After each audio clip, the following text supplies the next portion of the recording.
Hello, welcome to Embodying Enlightenment, Buddhist Art to the Himalayas, held at the McClung Museum, University of Tennessee. My name is Walter Arader, and I will be your host.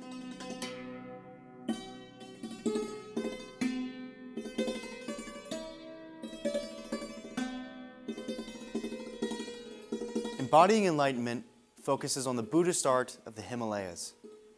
Himalayan Buddhist art is a very rich tradition, with its roots going back to the 9th century in northeast India. The tradition eventually spread to Nepal, Kashmir, Tibet, Mongolia, and China. The works produced in the Kathmandu Valley in the 9th through 10th century under the reign of the Licchavi dynasty represent some of the finest and earliest works of Himalayan art. They are characterized by a high copper content and thin gilding. They depict figures found in both Tantric Buddhism as well as Hinduism. The style of art associated with Tantric Buddhism that developed in northeast India, Nepal, and Kashmir from the 9th through 12th centuries eventually moved onto the Tibetan plateau. The art of the early Tibetan period was significantly influenced by these earlier cultures, with many Indian, Nepalese, and Kashmir artists making the arduous journey to Tibet to produce work for Tibetan patrons.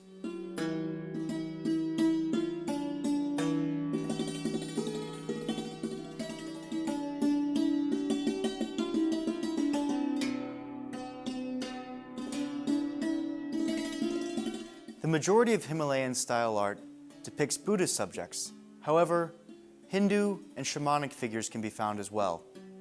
This very large and impressive figure depicts Kunzang Akor, a prominent deity within the Bun, or shamanic tradition of Tibet.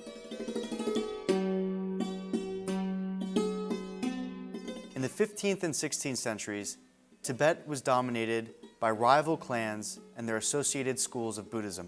Due to this division within Tibet, the various regions developed their own schools of production and styles of art. Some preferred a high degree of gilding, while others preferred ungilt copper alloy figures with a high degree of decorative incising.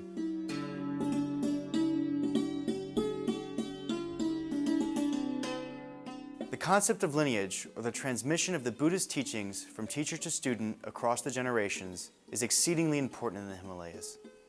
This painting depicts the transmission of the Nor lineage from teacher to student. The student then becomes the teacher to student, across 4 generations.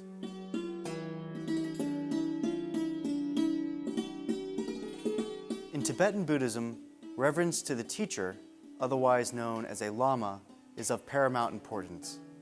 Certain teachers take on almost otherworldly status within the Tibetan Buddhist pantheon.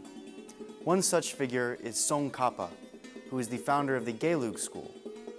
His life is commemorated here in a series of vignettes detailing the magnificent events of his life, going around in a clockwise fashion.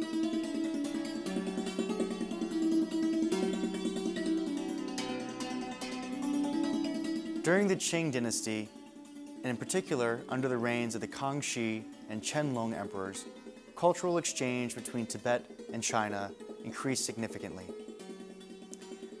Both the Kangxi and Qianlong emperors were both practitioners and patrons of Tibetan Buddhism and established workshops in Beijing producing work in Tibetan style.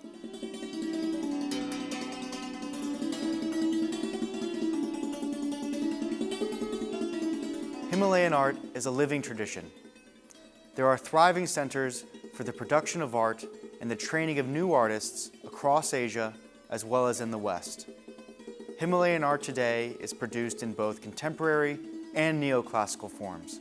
Neoclassical Himalayan art uses traditional methods and materials to depict classical Buddhist and Hindu figures. Contemporary Himalayan art is a quickly evolving and changing field. Sometimes traditional methods and materials of production are used to create abstract forms. Other times, contemporary methods and materials of production are used to create traditional subjects. Thank you for joining us for this exploration of the rich tradition of Himalayan art, from its foundations in the 9th century up until the present day in the work of living artists.